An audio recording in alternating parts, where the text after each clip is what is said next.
جس میں بہت بڑے بڑے ماڈرن جو آج کے پرنسپلز، وہ پرنسپلز طے کیے گئے تھے.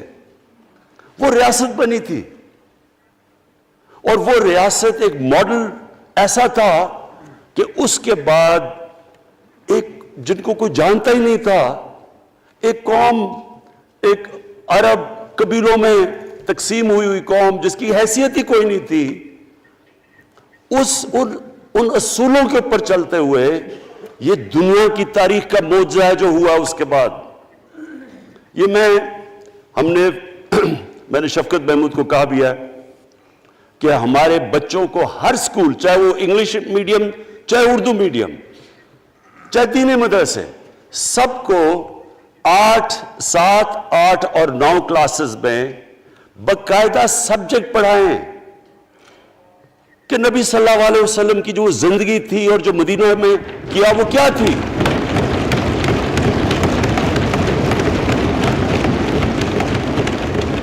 تاکہ ان کو پتہ چلے کہ اس ملک کا مقصد کیا تھا. بڑے لوگ جو پاکستان نہیں چاہتے تھے وہ کیا کہتے تھے؟ وہ کہتے تھے کہ پاکستان تو بن گیا تو آپ نے تباہ، جو مسلمان ہندوستان میں رہ گئے ان کو آپ نے سیکنڈ کلاس سٹیزن بنا کے چھوڑ دیا. آج بیچارے مسلمانوں سے کیا ہو رہا ہے وہاں؟ تو وہ لوگ کہتے ہیں کہ اگر پاکستان نہ بنتا تو مسلمانوں کی زیادہ طاقت ہونی تھی. ایک ہندوستان میں اس طرح مسلمانوں کا برا حال نہیں ہونا تھا جو آج ہے. یہ ایک آرگیومنٹ دی جاتی ہے. اور اگر ہم پاکستان کو جس مقصد کے لیے بنا تھا اگر ہم ادھر نہیں لے کے جائیں گے تو وہ ٹھیک کہہ رہے ہیں. یہ تو نہیں تھا کہ وہاں ٹاٹا برلا تھے جو اربوں پتی اور یہاں یہ شریف اور زرداری اربوں پتی بن جائیں. اس لیے تو نہیں پاکستان بنا تھا. یہ ایک بڑی ہمیں ری الائن کرنا چاہیے اپنے نظریے کی طرف. ہمیں اپنا رخ چینج کرنا چاہیے واپس کہ یہ بڑا عظیم خواب تھا پاکستان کا. اور وہ جو تاریخ تھی، وہ جو اصول انہوں نے سیٹ اپ کیے، جن لوگوں کی حیثیت ہی نہیں تھی، یہ تاریخ کا حصہ ہے کہ اس کے بعد انہوں نے دیکھتے دیکھتے 15، 20، 30 سالوں کے اندر دنیا کی امامت کی. صرف امامت ہی نہیں کہ وہ تو منگولیوں نے بھی دنیا بڑی جلدی سے فتح کر لی تھی. چنگیز خان نے بھی بڑی جلدی اس کی فوجوں نے فتح کر لی تھی. 100 سال کے بعد وہ ختم ہو گئے تھے. انہوں نے ایک دنیا کی عظیم سیولائزیشن، جو ٹاپ سائنٹسٹ تھے، سارے دنیا کے ٹاپ سائنسدان، ایک عظیم کلچر. اور سب سے بڑی بات جو میں یہ کہنا چاہتا ہوں، انہوں نے اخلاقیات، ایک مورل سٹینڈرڈ سیٹ کی دنیا میں. جب مسلمان گئے انڈونیشیا اور ملیشیا، وہاں تو کوئی مسلمان کی فوج نہیں گئی، وہاں تو کوئی تلواروں سے نہیں فتح کیا. مسلمان تاجروں کا وہاں کردار دیکھ کے لوگ حیران ہو گئے کہ یہ کون لوگ آئے ہیں جو بالکل ان کی morality ایسی، نہ وہ کوئی دغا بازی کرتے تھے، نہ وہ کوئی دھوکہ دیتے تھے، اپنی زبان پہ کھڑے ہو جاتے تھے. لوگ ان سے امپریس ہو گئے کہ کون سی قوم ہے. دیکھیں اسلام ہم غلط فہمی میں ہیں، یہ سمجھتا ہے کہ تلوار سے اسلام پھیلا تھا. اسلام پھیلا تھا کہ وہ ایک انسان کے کیریکٹر کو ریفارم کرنے آیا تھا. ہم جب اللہ سے مانگتے ہیں، ہم نماز میں ایک ہی چیز مانگتے ہیں کہ اللہ ان کے راستے پہ لگا جن کو تو نے نعمتیں بخشی، ان کے نہیں جو غلط تباہی کے راستے پہ چلے گئے. صرف نماز میں ہم یہ چیز مانگتے ہیں، ہر روز ہم پڑھ کے یہ مانگتے ہیں. یہ 2 راستے ہیں، ایک ہے تباہی کا راستہ، ایک ہے عظمت کا راستہ. نعمتیں کس کو بخشی؟ اللہ کے پیغمبروں کو. اور جو دنیا کا سب سے عظیم انسان، جو دنیا کا سب سے عظیم لیڈر، جس کو اللہ نے سب سے زیادہ نعمتیں بخشی، ہمارے نبی صلی اللہ علیہ وسلم. نہ کبھی اس طرح کا انسان آیا ہے، نہ کبھی آ سکتا ہے. تو ہمیں راستہ بتایا کہ ایک ان کا راستہ ہے اور ایک دوسرا راستہ ہے، تباہی کا راستہ ہے.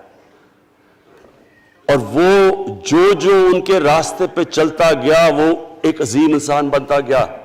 ایک کتاب ہے، میں اپنے لوگوں کو ریکمینڈ بھی کرتا ہوں، کہ دی عرب کانکویسٹ، وہ پڑھنے والی کتاب ہے.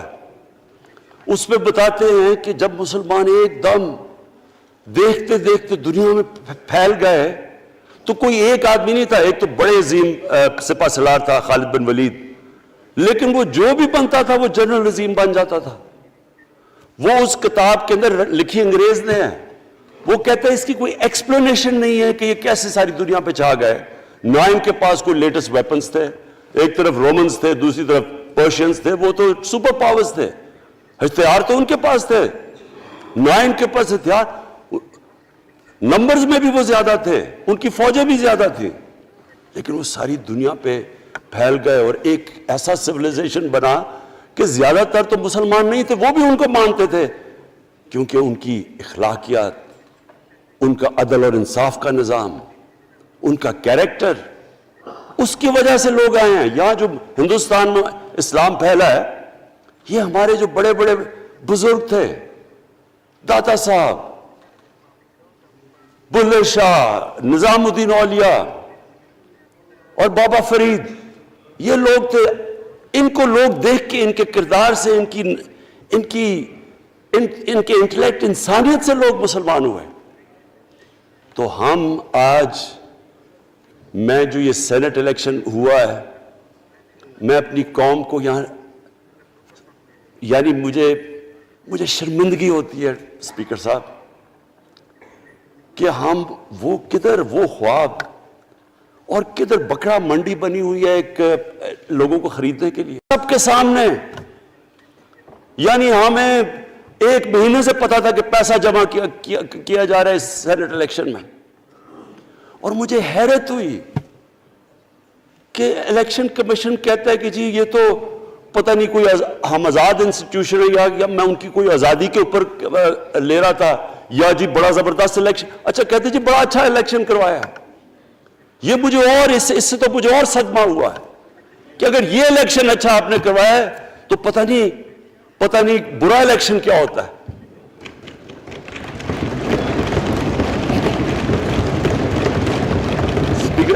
اسپیکر صاحب یہ دیکھیں، مجھے یہ افسوس یہ ہوتا ہے کہ ہم ایک چیز سمجھتے نہیں ہیں. ہم کہتے ہیں نا جی ہمارے معاشی حالات بہت برے ہیں. دیکھیں جی ہماری ڈیفیسٹ تھے، یہ ہمارے کرنٹ اکاؤنٹ، یہ جو بھی ہم کہتے ہیں، قرضے چڑھے ہوئے ہیں. یہ جو قرضے چڑھے ہوئے ہیں یہ ایک بیماری کے سمٹمز ہیں. بیماری کچھ اور ہے. اخلاقی طور پہ ہماری قوم کو تباہ کیا ہے، پھر معاشی تباہی آتی ہے. آج مجھے ایک ملک کا بتا دیں جس کی اخلاقیات اوپر ہو، جن کے مورل سٹینڈرڈز اوپر ہوں اور وہ غریب ہو. ایک ملک مجھے بتا دیں، اور کوئی ملک مجھے بتا دیں جتنا مرضی پیسہ ہو، وسائل ہو، سب کچھ ہو، لیکن وہاں کی بھی جو لیڈرشپ کرپٹ ہو، وہ مجھے بتا دیں کہ اس میں خوشحالی ہو. دیکھیں یہ ساتھ ساتھ جاتا ہے. اس وقت کیا ہوا تھا مدینہ کی ریاست میں؟ کیا انہیں کوئی سونا تیل مل گیا تھا؟ کیا ہوا تھا؟ کوئی ان کے پاس کوئی پیسے آ گئے تھے؟ کیسے وہ اوپر اٹھ گئے تھے؟ کوئی انہوں نے قرضے لیے تھے؟ کس طرح اٹھے تھے اوپر؟ دنیا کے عظیم لیڈر نے ان کی اخلاقیات اٹھا دی تھی. صادق اور امین،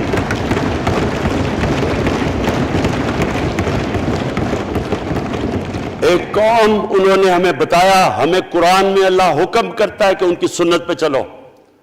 اللہ جب ہمیں کہتا ہے ان کی سنت پہ چلو، کیا ہم اللہ کو کوئی فائدہ پہنچا سکتے ہیں؟ ہماری بہتری کے لیے کہتا ہے. قرآن شریف میں سب کچھ ہماری بہتری کے لیے اللہ نے، یہ تمہارے لیے بک آف گائیڈنس ہے ہمیشہ کے لیے، اور یہ ہماری بہتری کے لیے ہے. تو وہ جب ہمیں کہتا ہے کہ نبی صلی اللہ علیہ وسلم کے راستے پہ چلو، وہ ہماری بہتری کے لیے کہتا ہے. اور میں، جس نے اس عمر میں ساری دنیا دیکھ لیا ہے، اسپیکر صاحب میں آپ کو بتاؤں، مجھے تکلیف ہوتی ہے دیکھ کے. جب میں یہ مغربی ملکوں میں جاتا ہوں، اسکینڈینیویا میں، سوئٹزرلینڈ میں، آپ وہاں کے اخلاقی سٹینڈرڈز دیکھیں، ان کی مورل سٹینڈنگز دیکھیں، شرم آئے گی آپ کو کہ جو ہمارے ملک میں ہو رہا ہے. اور یہ جو سینٹ کا الیکشن ہوا ہے، آپ کو افسوس ہوگا کہ ہم وہ کس کی امت ہیں ہم؟ کس کی امت ہیں؟ کس کے نام پہ پاکستان کا مطلب کیا؟ لا الہ الا اللہ، اس پہ یہ ہمارا ملک بنا تھا۔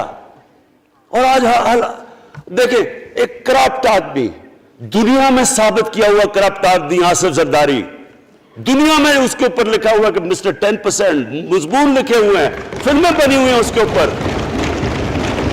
اور اس ملک میں لوگ کہیں جی ایک زرداری سب پہ بھاری، کیا کہ وہ رشوت دیتا ہے اس لیے سب پہ بھاری ہو گیا؟ کیا یہ ہمارا ملک؟ دوسری طرف دیکھیں، دوسری طرف یہاں بیٹھے ہوئے ہمارا لیڈر نواز شریف، اور نواز شریف ایک ڈاکو، ملک کو 30 سال سے لوٹ کے ملک سے باہر بھاگا ہوا ہے، جھوٹ بول کے باہر بھاگا ہوا ہے، سارے ملک کے سامنے ہمیں کیبنٹ میں ہم نے 6 گھنٹے میں بتایا جی اس کو یہ بھی بیماری ہے، اس کو یہ بھی بیماری ہے، اس کو یہ بھی بیماری ہے، وہ شاید وہ جہاز پہ بھی نہ چڑھ سکے، وہ شاید مر جائے گا۔ شیرین کے آنسو آ گئے کیبنٹ میں، اور شیرین کے آنسو آنے آسان کام نہیں ہے اسپیکر صاحب۔ تو ہم نے اس کو وہاں جیسے وہ جہاز پہ چڑھا، جیسے وہاں گیا وہ ایک دم ہی تبدیل، اور آج وہاں جا کے تقریریں کر رہا ہے، وہاں بیٹھ کے اسکیمیں کر رہا ہے، وہاں بیٹھ کے پلاننگ کر کے جی اسے اتنا پیسہ دو، ادھر پیسہ کھلاؤ۔ ساری ان کی ایک کوشش ہے، جب سے ہم 2.5 سال سے حکومت آئی ہے، یہ سارے بڑے بڑے ڈاکو اکٹھے ہو کے یہ سمجھ رہے ہیں کہ عمران خان کو کرسی کا اتنا شوق ہے کہ اس کے اوپر اتنا پریشر ڈالو کہ یہ جی ہمیں جس طرح جنرل مشرف نے این آر او دیا تھا یہ بھی دے دے گا۔ جنرل مشرف، فوج اس کے نیچے، عدلیہ اس کے کنٹرول میں، ساری میں کیونکہ میں ادھر ممبر پارلیمنٹ تھا، اپوزیشن نہ ہونے کے برابر، جو اپوزیشن کے اندر جو مین آدمی تھا فضل الرحمان، وہ اس کے ساتھ ملا ہوا تھا، وہ 2 نمبر ہمیشہ سے تھا، رائٹ۔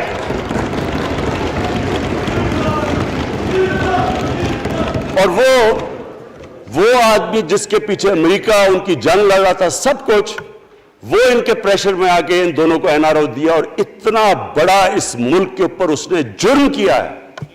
ان دونوں نے آ کے این آر او لے کے دونوں ہاتھوں سے ملک لوٹا، اس کے بعد دونوں نے اس ملک کے اوپر 4 گنا زیادہ قرضہ چڑھایا ہے اسپیکر صاحب، 6,000 ارب سے ہمارا قرضہ جو ٹوٹل لائبلٹیز 30,000 ارب پہ پہنچا دی۔ آج ہمارے اوپر کیا مسئلہ ہے؟ ہمیں یہ قرضوں کی قسطیں دیتے ہوئے بیچارے لوگوں کے اوپر بوجھ ڈالنا پڑتا ہے۔ یہ جو مہنگائی ہے اس کے بعد میں بعد میں بات کرتا ہوں، لیکن میں پہلے یہ بات کمپلیٹ کر لوں کہ دیکھیں اسپیکر صاحب، میں یہ 2.5 سال سے تماشے دیکھ رہا ہوں۔ یہاں پہلے دن پرائم منسٹر بن کے پرائم منسٹر تقریر کرنے جا رہا ہے، کھڑے ہو کے تقریر نہیں کرنے دی۔ کیوں تقریر نہیں کرنے دی؟ کیونکہ ان کو پہلے دن سے ڈر تھا کہ یہ ہمارے جو کرپشن کے کیسز یہ معاف نہیں کرے گا۔ کرپشن کے کیسز ہم نے نہیں بنائے تھے اسپیکر صاحب، یہ سارے ان کے دور کے کیسز بنے ہوئے ان کے اوپر۔ آپس میں تو ان کا مکمکا تھا، اپنا نیب کا چیئرمین آپس میں مل کے کیسز ان کے بند کر رہا ہے۔ عدلیہ اس وقت کی عدلیہ وہ ان کے ہاتھ میں تھی، ان کو تو مسئلہ ہی کوئی نہیں تھا۔ وہاں $60 ملین آصف زرداری کا سوئٹزرلینڈ میں پڑا ہوا ہے، وہ جج کہہ رہا ہے کہ واپس لے کے آؤ۔ وہ یوسف رضا گیلانی جو یہاں سے سینیٹر بنا ہے، وہ پاکستان کا $60 ملین پڑا ہوا ہے سوئٹزرلینڈ میں، وہ جج کہہ رہا ہے کہ واپس لے کے آؤ، وہ کہتے نہیں جی میں نہیں خط لکھتا۔ بھئی آپ کے باپ کا پیسہ تھا، پاکستانی قوم کا پیسہ تھا، اس کے اوپر وہ ڈسکوالیفائی ہو جاتا ہے۔ وہ ایسے پھر ہے جس طرح نیلسن منڈیلا کہیں ڈسکوالیفائی ہو گیا۔ اسپیکر صاحب، میں یہ چیزیں آپ کو اس لیے بتا رہا ہوں، میں تو ان کو 30 سال سے جانتا ہوں۔ دیکھیں جب تک ہم اس ملک میں اپنی اخلاقیات ٹھیک نہیں کریں گے، مورل سٹینڈرڈز ٹھیک نہیں کریں گے، جب اس طرح کے الیکشن ہوں گے کہ کھل کے پیسہ چل رہا ہے اور ہم کہیں گے نہیں جی وہ پٹواری کیوں پیسے لیتا ہے، تو وہ تھانے دار کیوں پیسے لیتا ہے، وہ سرکاری نوکر، وہ تو بیچارہ جو نچلا طبقہ ہے وہ تو واقعی جس طرح شیخ رشید نے کہا ہے، مہنگائی جو بڑی ہے بیچارے لوگوں کی تنخواہ میں گزارا نہیں ہو رہا۔ ان کو ہم کہہ رہے ہیں کہ آپ بالکل ایماندار بنے اور یہ جن کا اتنا ان کے پاس پیسہ ہے اسپیکر صاحب، میں آپ کو یقین سے کہتا ہوں ان کو خود نہیں پتا کہ ان کا کتنا پیسہ باہر پڑا ہے۔ اتنا 30 سال سے چوری کر رہے ہیں یہ پیسہ، اور 30 سال سے پیسہ چوری کر کے اب ان کی کوشش یہ ہے کہ عمران خان کے اوپر پریشر ڈالو سارے چور مل کے کہ جی کبھی ہم گورنمنٹ گرا دیں گے، کبھی ہم وہ نکلاتے ہیں وہ۔ آپ سوچیں فیٹف کے اوپر، اب فیٹف ہماری وجہ سے تو نہیں فیٹف پہ ہم گرے لسٹ میں آئے، یہ تو نون لیگ کے دور میں گرے لسٹ میں آئے ہیں۔ اب اگر فیٹف کی بلیک لسٹ میں پاکستان جاتا ہے تو یہاں سب کو پتا ہے کہ سینکشنز لگ جائیں گی، تو آگے مشکل سے ہم نے اکانومی کو سٹیبلائز کیا، مشکل سے۔ اگر بلیک لسٹ میں جاتا ہے تو اکانومی سیدھی نیچے۔ آج جو لوگوں کو مشکل پڑی ہوئی ہے، اور مشکل پڑی ہوئی ہے ہمارے لوگوں کو مہنگائی کی، اس کی وجہ یہ ہے کہ ہمارا روپیہ جو تھا تقریباً 107 روپے کا، آج 160 روپے کا۔ تو جب روپیہ گرتا ہے تو ساری چیزیں باہر سے مہنگی ہو جاتی ہیں، پٹرول، ڈیزل، بجلی۔ اب بجلی کی آدھی بجلی ان سے باقی ڈالر کانٹریکٹس کے اوپر بجلی کے کانٹریکٹ سائن کیے ہوئے ہیں، وہ سب کچھ باہر سے، دالیں مہنگی، جو چیز باہر سے امپورٹ کرتے ہیں، گھی مہنگا، ساری چیزیں مہنگی ہو جاتی ہیں۔ تو یہ سوچ لیں کہ اگر ہمارے اوپر سینکشنز لگ جائیں، اگر ہمارے اوپر فیٹف کی سینکشنز لگ جاتی تو یہ تو آپ تو سوچ ہی نہیں سکتے کہ یہ ملک میں کیا حال ہونا تھا۔ تو ہم اپنے ملک کے لیے فیٹف کی ریکوائرمنٹ پہ لیجسلیشن کروا رہے ہیں، اور انہوں نے جناب اتنا بڑا وہ ذرا پکڑا، اتنا بڑا وہ لا دیا جی، اتنا بڑا جی، یہ 34 شکیں چینج کر دیں نیب میں۔ اب نیب کا فیٹف سے کیا تعلق ہے؟ انہوں نے سمجھا کیا عمران خان قابو آ گیا، اب تو یہ ڈر کے فیٹف کی بلیک لسٹ سے اب تو جناب ہمیں یہ 34 شکیں سائن کر کے تو نیب کو ختم کر دے گا۔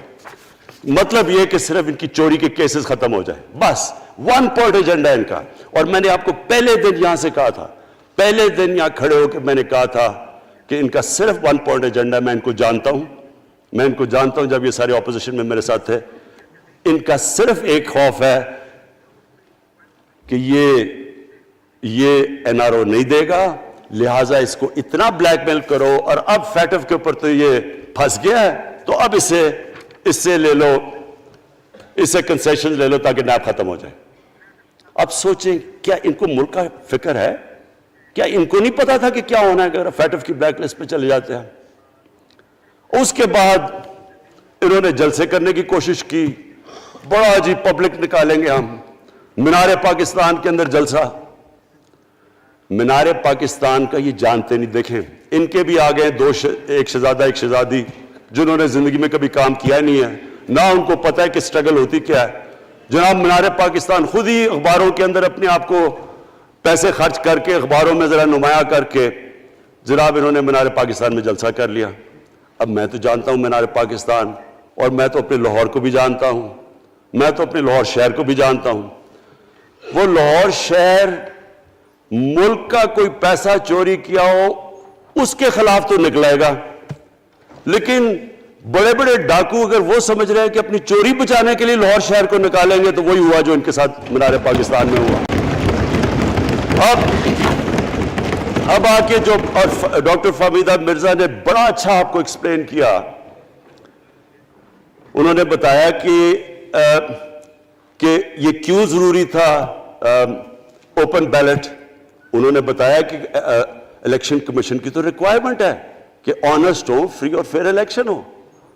تو انہوں نے 2008 میں چارٹر آف ڈیموکریسی میں کہا ہوا کہ جی اوپن بیلٹ ہونی چاہیے، دونوں پارٹیز نے۔ اور اس کے بعد ایک دم وہاں سے دونوں سب ادھر سے بھاگ کے اور کہتے نہیں جی خفیہ بیلٹ ہونی چاہیے۔ میں نے تب کہہ دیا کہ خفیہ بیلٹ کا ایک مقصد تھا، سارے مل کے کوشش کریں گے کہ حفیظ شیخ کو ہرائیں، اور وہ جو آدمی جیتا ہے پاکستان کا کرپٹ ترین آدمی۔ میں ایک چیز آپ کو آج کہتا ہوں، یوسف رضا کے آپ صرف ایسٹس دیکھ لیں، پرائم منسٹر بننے سے پہلے تھے اور اس کے بعد کیا ایسٹس ہیں، بس ایک چیز دیکھ لیں، کوئی آپ کو کچھ کرنے کی ضرورت نہیں ہے، آپ کو پتا چلے گا انہوں نے اس نے کیا کیا اپنے زمانے میں۔ تو اس کو لا کے یہاں بٹھا کے تو جناب انہوں نے سارا پیسہ لگا کے, اور ہمیں سب پتا تھا کیا ہو رہا ہے, اور اس کو جا کے جناب انہوں نے ہروا دیا حفیظ شیخ کو. اب کیا پیغام گیا سارے ملک میں اس کا؟ میں نے کیوں یہ آج ووٹ آف کانفیڈنس لی ہے, اس کا کیا پیغام گیا دنیا میں؟ سارے لوگوں کے سامنے اوپن ہارس ٹریڈنگ, لوگوں کو راتوں کو کال کر رہے ہیں, یا میں تو خاص داد دینا چاہتا ہوں, میرے ممبرز بیٹھے ہیں, خواتین بیٹھی ہیں جن کو کالیں گئی ہیں رات کہ جی 2 کروڑ سے ریٹ شروع ہوگا, ہم اب آپ کو آگے پیسے دیں گے. ان کو ساروں کو پیسے آفر کر رہے ہیں. اور پھر اگر میں صرف الیکشن کمیشن کو ایک چیز کہنا چاہتا ہوں, آپ مہربانی کریں پاکستان کی ایجنسی سے صرف ایک سیکرٹ بریفنگ لیں, آپ ان کو اندازہ ہوگا کتنا پیسہ چلا اس الیکشن کے اندر, پتہ چلوائیں کیا ہوا اس الیکشن میں, تاکہ آپ اس طرح کی سٹیٹمنٹ نہ دیں کہ جی ہماری کوئی آزادی ختم کر رہی ہے. میں آپ کی آزادی ختم کر رہا ہوں یہ کہہ کے آپ کہ یہ جو الیکشن میں ہوا ہے. اسپیکر صاحب, میں آج اس اوکیزن کے اوپر, کیونکہ مجھے اس پہ کافی, میں 2.5 سال یہ بڑی چیزیں برداشت کرتا رہا ہوں, اور میں اس لیے صبر سے کرتا رہا ہوں کیونکہ ملک اتنا ہمارا مشکل میں ہے. جو ہمیں ٹائم ملا جب میری گورنمنٹ آئی, میں آپ کو یقین سے کہتا ہوں کہ ساری زندگی میری تو سٹرگل میں گزری. جو بھی آپ انسان کسی چیز میں کمپیٹ کرتا ہے, اگر آپ نے ملک میں اپنے سب سے ٹاپ 11 کھلاڑیوں میں پہنچنا ہے تو ایک بہت سارے ملک میں مقابلہ کر کے آپ وہاں پہنچتے ہیں, اس میں ایک بڑی سٹرگل ہوتی ہے, اونچ نیچ ہوتی ہے بڑی. اور پھر اگر آپ کو دنیا کے لیول پہ آپ کو اپنا, اگر آپ نے آپ کو منوانا ہے, اس کی اور ایک سٹرگل ہوتی ہے. اور میری اس سے زیادہ بڑی سٹرگل تھی کہ ایک آدمی جا کے ہاسپٹل بنانے کی کوشش کرے, اور وہ بھی کینسر ہاسپٹل, تو ایک وہ بہت بڑی سٹرگل تھی. پھر پالیٹکس میں لمبی سٹرگل رہی ہے, اکیلا تھوڑا سے لوگوں کے ساتھ شروع ہوا تھا, اور سٹرگل کر کے 14-15 سال تو مذاق اڑتا تھا میرا, سارے ہنستے تھے جب نام سنتے تھے میرا. تو ایک سٹرگل کر کے یہاں پہنچا ہوں. جو یہ 2.5 سال میں اسپیکر صاحب میں نے سٹرگل کی ہے, یہ میری زندگی کی سب سے مشکل سٹرگل تھی. اور کیوں مشکل تھی؟ کیونکہ جو یہ 10 سال میں اس کو ڈیکیڈ آف ڈارکنس کہتا ہوں, ایک ایک انہوں نے ادارہ تباہ کیا. صرف 10 سال پہلے اداروں کے حال دیکھ لیں, کوئی ادارہ اٹھا لیں, پی آئی لے لیں, ریلوے لیں, سٹیل مل 8 ارب روپے کا پروفٹ لے کے بیٹھی ہوئی تھی. 8 ارب روپیہ سٹیل مل میں پروفٹ تھا جب تک کہ زرداری نے ہاتھ نہیں مارا اس کو. اپنا وہ ریاض لال جی فرنٹ مین رکھ کے ہمارے سامنے, میرے پاس آئے لوگ چیمبر والے, انہوں نے کہا جی یہ سٹیل مل سستی بلٹس اس کو بھیجا, اس کے تھرو پیسے دے رہا ہے, وہ سٹیل مل آج بند پڑی ہے. ایک ایک ادارہ انہوں نے تباہ کیا, بھرتیاں کی لوگوں کی. وہ ادارے اتنے بڑے بڑے ہو گئے ہیں کہ وہاں پینشنز اتنی آ گئی ہے کہ کچھ بچتا ہی نہیں ہے سیلریز اور پینشن کے بعد کے ادارے کو ٹھیک کر سکے. ایک ایک ادارہ تباہ کیا. ملک کا سب سے بڑا جو کرنٹ اکاؤنٹ ڈیفیسٹ, جس کے اوپر سارا پریشر پڑتا ہے, اگر آپ کا کرنٹ اکاؤنٹ یعنی کہ ڈالر زیادہ ملک سے باہر جا رہے ہیں اور کم اندر آ رہے ہیں تو پریشر روپے پہ پڑتا ہے, وہ گر جاتا ہے. تو وہ میں آپ کو بتا, جب روپیہ گرتا ہے تو غربت پھیل جاتی ہے ملک میں. تو سب سے بڑا current account deficit, fiscal deficits جو کہ آپ کی آمدنی اور خرچے, وہ بڑا ڈیفیسٹ. سارے ادارے خسارے میں. پاور کانٹریکٹس جو انہوں نے سائن کیے اسپیکر صاحب, یہ عمر ایوب آپ کو بتائے گا, وہ یعنی ایسے لگ رہا تھا کہ کسی دشمن نے آ کے ایک ملک کو نقصان پہنچانے کے لیے پاور کانٹریکٹ سائن کیے. ان کے اندر وہی پاور پروجیکٹس آپ کہیں اور دیکھ لیں, کسی اور ملک میں, بلکہ اپنے ملک میں دیکھ لیں, اور وہ دیکھیں کہ انہوں نے کس پیسے بنائے, وہ کس پیسے پہ. گیس کا کانٹریکٹ سائن کیا ہم نے آ کے اسی ملک سے 30% کم پیسے پہ گیس کا کانٹریکٹ سائن کیا, ان کا ہی کانٹریکٹ چینج کیا. ساری گورنمنٹ, جب اوپر سے پرائم منسٹر لگا ہوا پیسے بنانے, پرائم منسٹر ایک نوکری کر رہا ہے کس کے لیے, ایک دبئی کی کمپنی کے لیے. کبھی دنیا میں سنا ہے اس طرح؟ کبھی یہ مذاق سنا ہے جی کہ ملک کا پرائم منسٹر کسی دنیا کو دبئی کی کمپنی کے اندر نوکری کر رہا ہے؟ ادھر سے یہاں ڈیفنس منسٹر, ان کا فورن منسٹر, وہ دبئی کی کمپنی سے نوکری کر رہا ہے. اور وہ ایک انٹیریئر منسٹر، وہ کوئی سنا ہے سنتری بنا ہوا تھا کسی سعودی عربیہ کی کمپنی میں، مجھے نہیں پتا. کبھی یہ سنا ہے یہ ملک سے کسی ملک سے ایسا مذاق ہوا ہے؟ یہ سارے طریقے تھے اس ملک سے پیسہ منی لانڈر کر کے باہر لے جانا. آج مجھے یہ بتائیں، میں یہ جو سارے ہماری اپوزیشن ہے، میں ان سے سوچتا ہوں، میں کئی دفعہ ان کی شکلیں دیکھ کے پوچھتا ہوں ان سے کہ کیا آپ واقعی سمجھتے ہیں کہ آپ دونوں کے لیڈر ایماندار ہیں؟ کیا یہ واقعی سمجھتے ہیں کہ ان کی جو یہ دولتیں بڑی ہیں یہ ایمانداری سے بنی ہیں؟ یعنی کیا ان کو کوئی ملک کی فکر نہیں ہے کہ یہاں کا پیسہ، کیا ان کے بیٹے ہیں؟ میں نے یہ بتائیں، 3 دفعہ ملک کا پرائم منسٹر، اس کے دونوں بیٹے باہر بیٹھے ہوئے ہیں. میں لندن کو جانتا ہوں اسپیکر صاحب، وہ اربوں اربوں روپے کی پراپرٹی ہے، وہاں کے بڑے بڑے رئیس ان ایریاز میں نہیں رہ سکتے جدھر ان کے 2 بیٹے رہ رہے ہیں. ملک سے بھاگ گئے. جی ہم پاکستانی شہری نہیں ہیں. کیوں پاکستانی شہری نہیں؟ کیوں یہاں بتا ہی نہیں سکتے کہ وہ پیسہ کدھر سے آیا جو انہوں نے اتنی بڑی پراپرٹیز لی ہوئی ہیں. اور یہ کچھ نہیں ہے جو انہوں نے بنامی پراپرٹیز لی ہوئی ہیں. کسی کو اندازہ ہی نہیں ہے ان کا کتنا پیسہ باہر پڑا ہے. زرداری کے پاس کیا تھا پہلے؟ اس کی جو باہر پراپرٹیز ہے. تو کیا ان لوگوں کو نہیں پتا کہ اس ملک کا پیسہ چوری کر کے یہ باہر لے کے جا رہے ہیں اور یہ پھر بھی ان کی سپورٹ کر رہے ہیں؟ اور یہ جو سینٹ کا الیکشن، کیا انہیں نہیں پتا کہ بڑا جی عقل مند پولیٹیشن ہے زرداری، لوگوں کو رشوت دے کے ان کو خرید رہا ہے؟ ساری قوم کے سامنے یہ ہو رہا ہے. میں یہ صرف آخر میں یہ کہنا چاہتا ہوں اس ایشو کو ختم کرتے ہوئے کہ دیکھیں اسپیکر صاحب، کوئی ملک آگے نہیں بڑھ سکتا ایسے. میں اکیلا عمران خان کو کرپشن کر کے کرپشن نہیں ٹھیک کر سکتا. میں عدلیہ کو کیا، کیسز تو عدلیہ میں یا نیب کے اندر ہے، میرا تو ان کے اوپر کوئی کنٹرول نہیں ہے. میں آج پاکستان کی عدلیہ کو اور نیب کو، جو آپ کو میری گورنمنٹ سے مدد چاہیے کنوکشنز کرنے کے لیے، ساری چیزیں ایک طرف، یہ اس ملک کا سب سے بڑا مسئلہ ہے. جب تک آپ لوگوں کو سزا ہی نہیں دیں گے،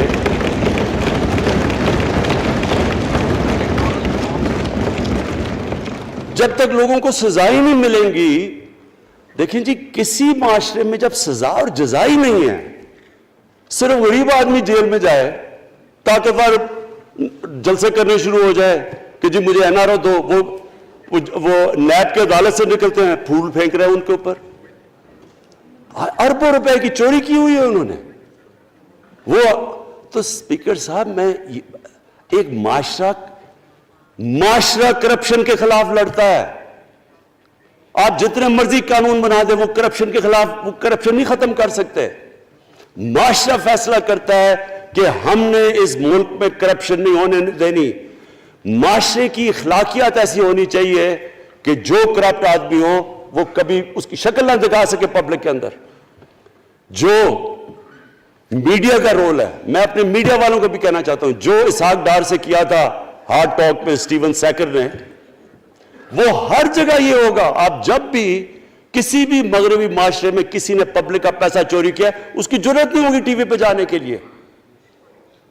میں نے تو وہاں دیکھا ہوا ہے، بڑے بڑے نام، ایک دھبا لگتا ہے آپ کے اوپر کرپشن کا کیس، آپ سارے میڈیا سے باہر ہو جاتے ہیں.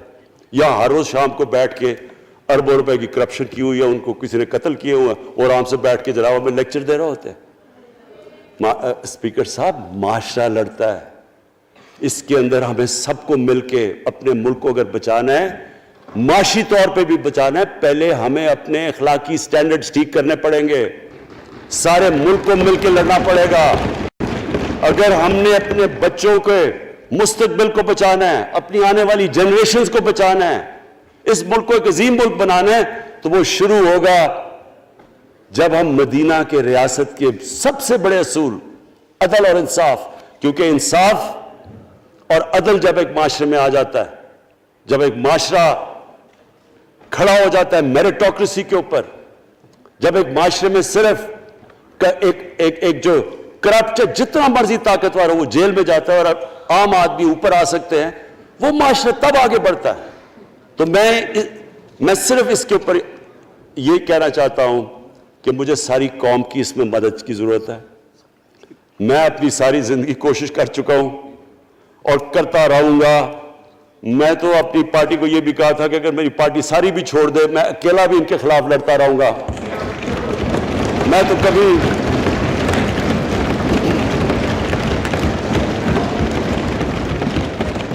اسپیکر صاحب آخری گیند تک لڑنے والا کیپٹن تھا.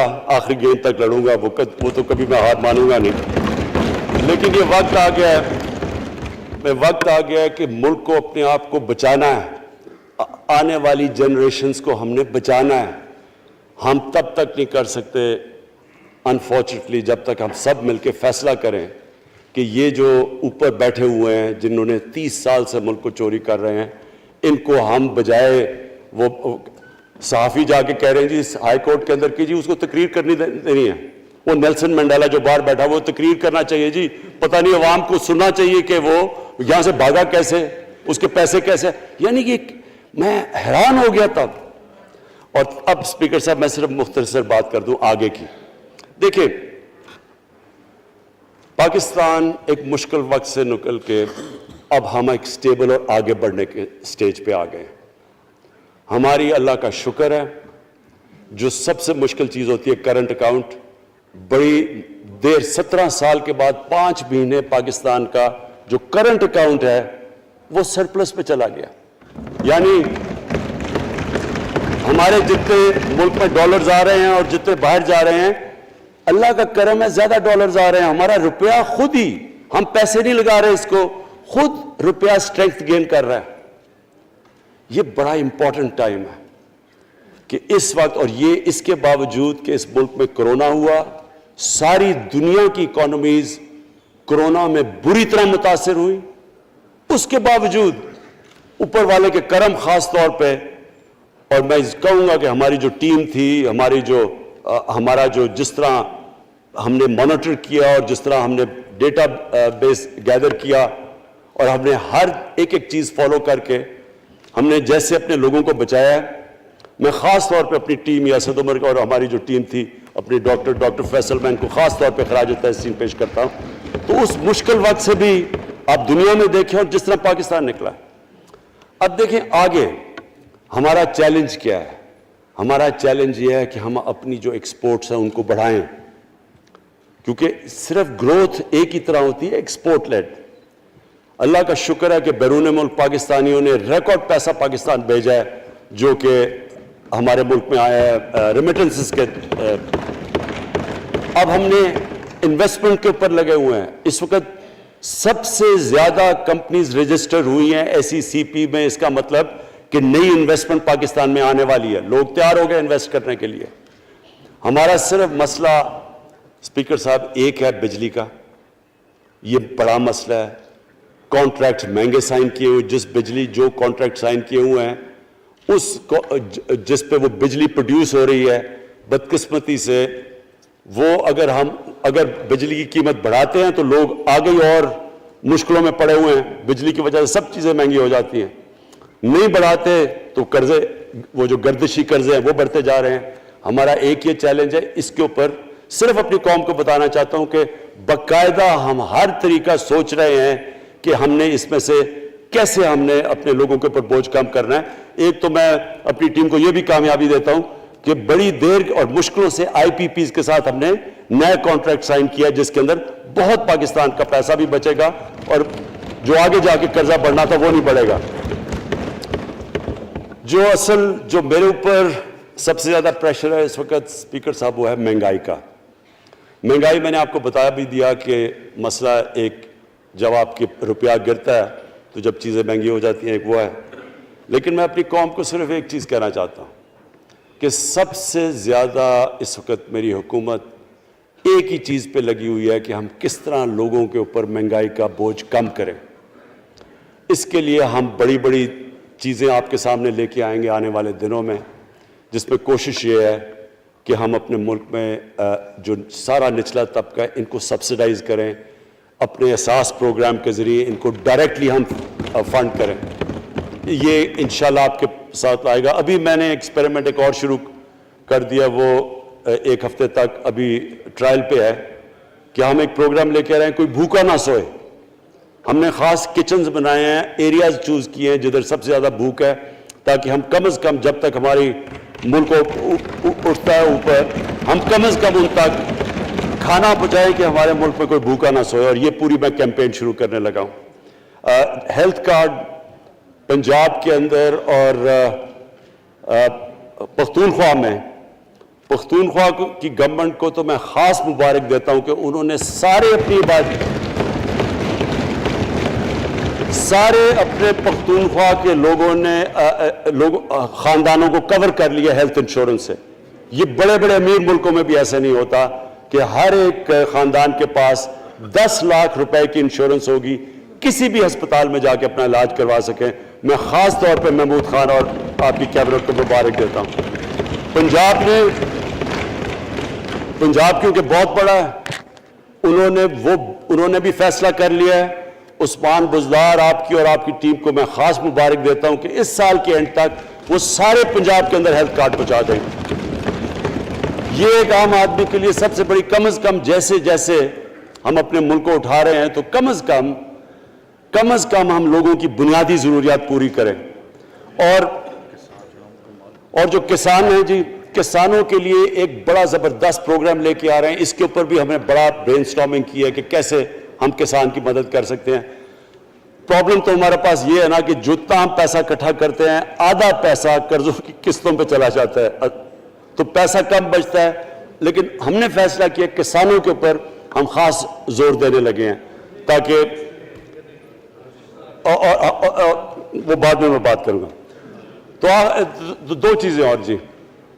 دیکھیں, میں قوم سمجھتی ہے نا کہ اب ہم کیسے یہ جو قرضے ہمارے اوپر چڑھے ہوئے ہیں ان سے کیسے نکلنا ہے.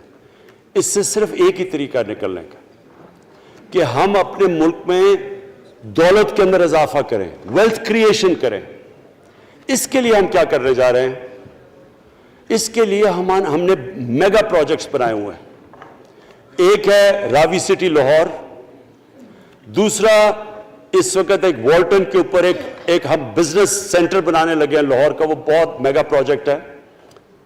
اور پھر تیسرا جو ہے ایک جزیرہ بنڈل آئلینڈ کراچی سے تھوڑے 1-2 کلومیٹر کے فاصلے پہ. ان سے یہ کیوں کرنے جا رہے ہیں؟ میں صرف لوگ سمجھیں کہ کیوں. ایک تو یہ ہمارے شہر پھیلتے جا رہے ہیں, جتنا شہر پھیلتا جائے گا نہ آپ ان کو سیوریج دے سکتے ہیں, نہ پانی دے سکتے ہیں, نہ صفائی کر سکتے ہیں. تو جو دنیا کے ماڈرن سٹیز ہیں وہ اوپر جاتے ہیں, یعنی وہ بلڈنگ اوپر جاتی ہے, بجائے اگر آپ پھیلتے جائیں تو مشکل ہو جاتا ہے سرو کرنا. تو ایک تو ماڈرن سٹیز پہلی دفعہ بنا رہے ہیں پاکستان میں اسلام آباد کے بعد. ایک وہ راوی سٹی, وہ بہت ضروری ہے. اس سے لاہور کا جو پانی نیچے جاتا جا رہا ہے وہ ہم وہاں بیراج بنا کے پانی اس کا بچانے لگے ہیں. اور دوسرا ماحولیات کے لیے وہاں ہم بہت بڑے پیمانے پہ اربن فارسٹ اور درخت اگانے لگے ہیں, کیونکہ وہاں لاہور میں بہت بڑا پرابلم ہے اس کا. وہی بنڈل آئلینڈ کا بھی مقصد یہ ہے کہ وہاں سارا سیوریج جا رہا ہے کراچی کا, اس کی سیوریج کو ٹریٹ کریں اور ایک ماڈرن سٹی بنائیں, بجائے کراچی پھیلتے پھیلتے حیدرآباد پہنچ جائے. ایک پوری اوپر سٹی بنائیں جو ایک ماڈرن سٹی ہو. تو لیکن اس کا اصل مقصد یہ ہے کہ اس سے پیسہ جنریٹ ہوگا, اربوں کھربوں روپیہ ہم جنریٹ کریں گے, اور اس پیسے سے ہم پھر یہ قرضے واپس کریں گے. اور دوسری چیز, باہر سے انویسٹمنٹ آئے گی. بیرون ملک پاکستانی جو سب سے بڑا ملک کا احساس ہے, وہ باہر آ کے وہ ان کے اندر انویسٹ کرنے کے لیے تیار ہے, ان بڑے بڑے پروجیکٹس کے اندر. اور جیسے فورن ایکسچینج آئے گا ہمارے ریزروز بڑے ہوں گے, ہمارا روپیہ سٹیبل ہوگا, اور اس سے جو ویلتھ کریشن ہوگی اس سے ہم پھر اپنے قرضے واپس کریں گے. اس کے علاوہ 50 سال کے بعد 2 بڑی ڈیمز بن رہی ہیں. پاکستان کی تاریخ میں صرف 2 بڑی ڈیمز تھیں, اب یہ 2 اور بادشاہ ڈیم اور مومن ڈیم بنا رہے ہیں. لیکن مجھے جو آخر میں بات کہنی ہے اسپیکر صاحب, وہ یہ کہ پاکستان کو آگے بڑھنے سے کوئی نہیں روک سکتا انشاءاللہ.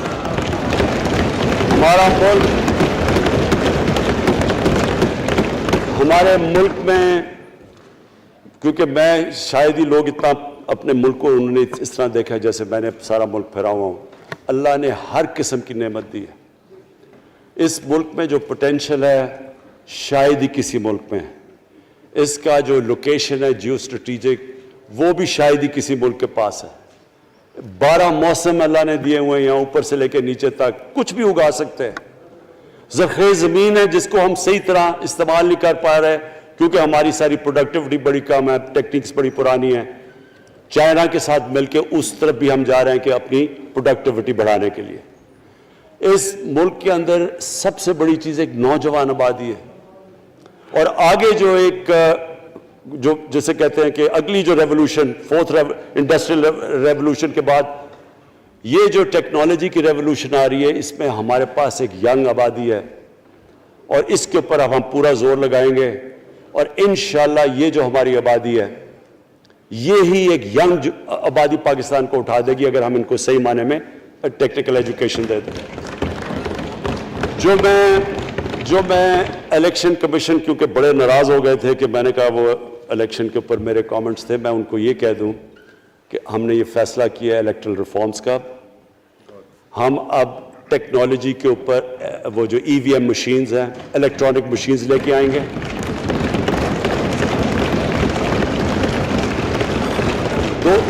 دو چیزیں کر رہے ہیں. اوورسیز پاکستانیز کے لیے اب پورے لگے ہوئے ہیں کہ اوورسیز پاکستانیز بھی ووٹ ڈال سکیں, اور دوسری چیز الیکٹرانک مشینز لے کے آ رہے ہیں. اور کیونکہ یہ الیکٹرانک مشینز کے بغیر ہمیں الیکشنز نہیں کرنے چاہیے, نہیں تو جو ہارتا ہے وہ کہتا جی دھاندلی ہو گئی. ہم نے اس طرح کا سسٹم لے کے آ رہے ہیں کہ امریکہ کے اندر جب ڈونلڈ ٹرمپ نے کہا کہ الیکشن میں دھاندلی ہوئی ہے, سارے انہوں نے جب الیکشن کھولا تو ایک بھی وہ نہیں ثابت کر سکے دھاندلی ہوئی کیونکہ الیکٹرانک مشینز تھی, ان کے پاس وہ سسٹم تھا. انشاءاللہ وہ سسٹم لے کے آ رہے ہیں تاکہ ہمیشہ کے لیے آگے سے یہ چیز ختم ہو جائے کہ جو ہارا تھا وہ ہار مانے گا, جو جیتے گا وہ جیت. جس طرح کہ انشاءاللہ ہماری حکومت کرے گی, جس طرح کہ ایز کیپٹن پاکستان دنیا کی کرکٹ کی تاریخ میں پہلی دفعہ نیوٹرل امپائرز میں لے کے آیا تھا. بہت بہت شکریہ.